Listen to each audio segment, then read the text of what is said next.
day, just before Christmas, we looked at each other and without speaking realised that we'd found somewhere that would probably be a perfect spot for bringing some people together. So I hope you like the location. I wanted this one to be different, a gathering rather than a festival. In fact, I'm quite glad I'm out of the festival business and have been for a few years. I was browsing a festival special in The Observer music magazine this spring, and it really did read like one big corporate advertorial. The Guardian proudly supports Camp Festival on Blackheath in partnership with John Lewis.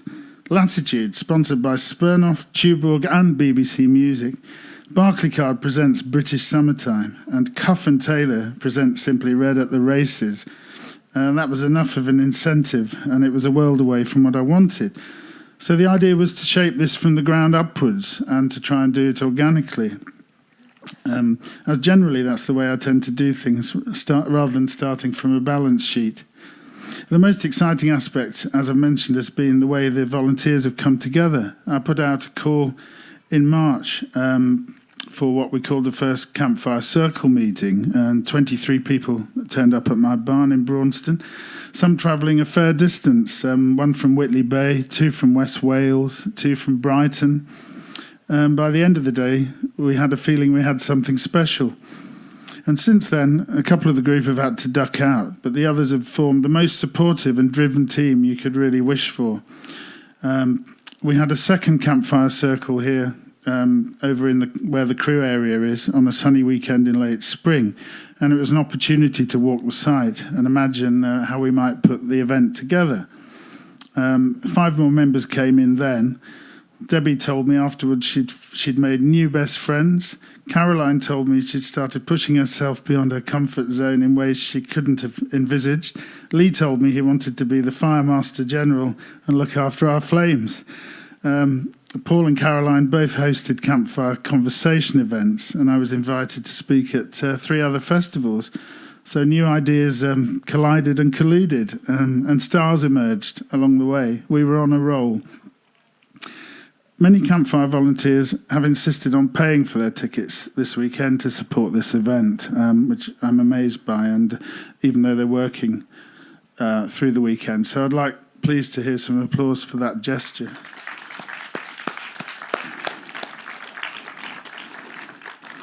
After months on another network social chat, we finally moved to our own Campfire Forum last week, and we're preparing to open the doors. I'd like to extend an invitation to everyone here to come and see what our developers have been working on for the last 15 months at campfireconvention.com. There's a holding page there, but within the next 2 or 3 weeks we should be opening up to the founder members. I know many of you have registered for that. So please make sure we've got your full details, or Catherine's got them at the box office and the info point, and we'll invite you on as soon as we've arrived home and unpacked. Since my days with The Big Chill, which was my last project, which incidentally was born as an outdoor event just over the other side of the Offers Dyke, about 5 miles away, 21 years ago this weekend, as it happens. I place great value in community, in the essential social glue that we all need as we come together to make sense of what often seems like a really mad world, an unpredictable world which is changing faster than we ever imagined it might. For those initiatives that we're now coming up with will give us focus and a sense of purpose. We're all creative. We can all imagine a world as we'd like it, and now's the time to coax those creative juices into full flow and to come together and start to build some collective wisdom. And I offer up Campfire as a potential space for doing those things. I see my role as Firestarter, sparking the tinder and watching what happens from here. I believe anything is possible. Campfire is about everyone's input and participation, and it'll be interesting to see what resolutions result from this weekend in terms of where we can go as a community, both online and at our events. Gathering around the campfire will be a great start. For me, there's something about the clarity of thought and sense of overview that can be attained when we have space for thinking, and I feel blessed to be able to do it here in this natural setting.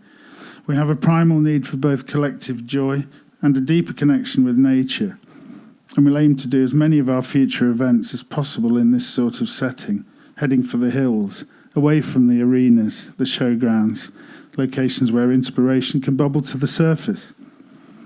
The campfire is symbolically a great leveller, a meeting place where social bonding occurs, a space that taps into the essence of how we communicate with each other, fostering a culture of listening to others' stories, a spirit of open-mindedness, and a duty to work for the good of all.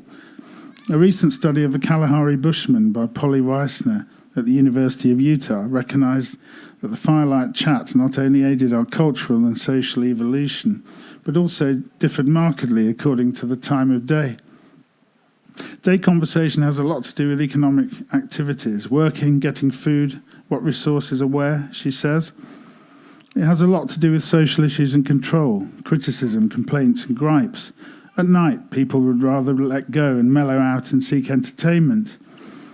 If there have been conflicts in the day, they overcome these and bond. Night conversation has more to do with stories, talking about the characteristics of people who are not present and who in your broader networks and thoughts about the spirit world and how it influences the human world. You can have singing and dancing too, which helps bond people. And Weissner suggests that firelight stories, conversations, ceremonies and celebrations spark human imagination and cognitive capacities to form these imagined communities, whether it's our social networks, all of our relatives on earth, or communities that link us to the spirit world. She says they also bolstered the human ability to read what others are thinking, not just their thoughts and intentions, but their views towards other people. She says, stories are told in virtually all hunter-gatherer societies, together with gifts. They're the original social media. So recognition of empathy and respect for listening to others' views and ideas will be at the heart of Campfire. Also ensuring a voice and a future for younger people who will shape our world. It's important to talk about the hope that we can contribute to future generations at a time when society is so fractured and polarised, and how we can harness and build collective wisdom. It's not difficult to sense that people want something more meaningful and are hungry for change, big change. And they're looking for ways they can get involved and make a difference, of gathering people around them that they can input to and learn from. I sense that people are looking to challenge themselves, to put themselves in new directions and into new projects. Social networking has become central for many people, but still largely revolves around corporations who want our data as fodder for large profits for their shareholders. Campfire can provide a more niche alternative and build a community that's not only shaped by its own members with a strong collective ethos, but also pays back to them, and one which creates wealth, but for all of us and not just a few. We've already started to explore the potential of cooperative intelligence at a time when it must surely be argued that we're already moving into a phase where capitalism isn't really working any longer as a model. We have to look to communications networks to lead the path, away from market forces as a primary motivator. Much of the focus is coming down to networks versus hierarchies in many ways. Neoliberal economics colliding with network technology, and many traditional unquestioned ways of doing things are beginning to look outmoded. We need new structures for the means of production of intellectual goods to move into the hands of the many. New models must emerge, ways that people can start to earn a living from things they enjoy, as the boundaries between work and leisure blur. We live in an age of abundance, but we're certainly not all benefiting. More direct forms of democracy will be discussed at our first panel today, and we have the technology to support this. Initiatives such as Ed Dowding's Represent can become major players in shaping a democratic world as it should be. Campfire is putting together a community-led constitutional convention that sets out its stall as a truly modern cooperative, based around initiatives such as our Kudos scheme and our call for trailblazer politics. It's time for us to shape our politics, personally, economically, and politically, around the notion of we before I. What can I give to those around me? What nourishment and benefit can I take back? In a post-capitalist world, new community initiatives are needed, and this is the time we've been waiting for. When the community prospers, we all prosper and share the fruits of our successes. I think many of us are also aware we have to move fast to to make the most of the changes that are opening up everywhere. We need big visions.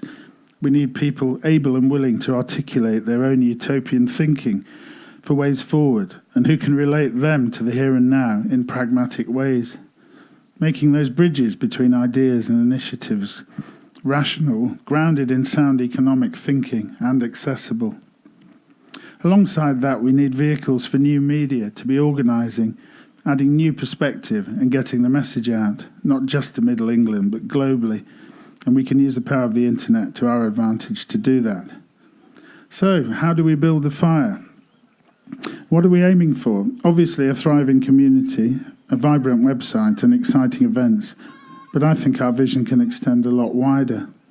We can play our part in social change, in helping create a fairer society and empowering our own membership, both individually and collectively, by providing an environment where ideas can lead to inspiration, debate can lead to determination, co-creativity can lead to collaboration and realisation, which in turn can lead to recognition, confidence, and financial rewards too.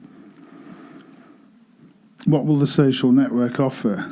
I'm condensing this down to 6 key items. A space where we can each share common interests, discussions, chit-chat, and feed off and inspire each other.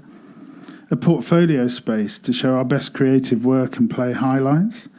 A project space where we can develop solo or collaborative ideas and keep them all in one place.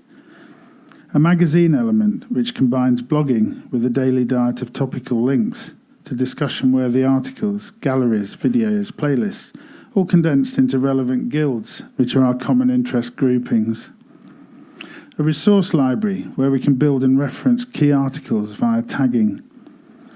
Real-life events where people can actually meet the people they've been chatting to online. And my proposal is to fund an advert and sponsorship-free network via micropayments as subscriptions. I'm proposing something in the region of £4 or £8 a month, which I'd suggest aren't significant sums in most people's budgets, but will hopefully be enough to sustain our server costs and finance much needed future phases of our technical development. But the key element of underpinning ethos is we'll be a modern cooperative that aims to reward input.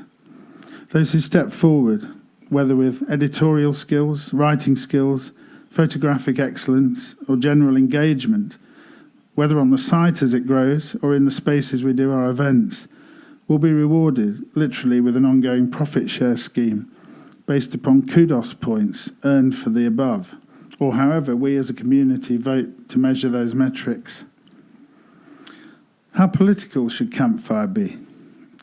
I sense this will be one of the key discussion points over the weekend, and anyone who was around the fire last night would have heard quite a few discussions along those lines. Not just for this weekend, but I'm sure it will continue. Kath Cockshaw, one of our members, offered a quote as her reasons for coming to the campfire. I'm looking for new ways of bringing people and organisations together across communities of interest to address big issues, not least the current defunct political system, resulting in impactful action, which is why Campfire appeals so much. So Campfire has the scope and potential to be a progressive force for change as it unites and connects, ultimately working towards a world without borders, where we join the dots but respect the differences, and always look for the common denominator, the common cause through which people can connect and feel inspired. 5 minutes.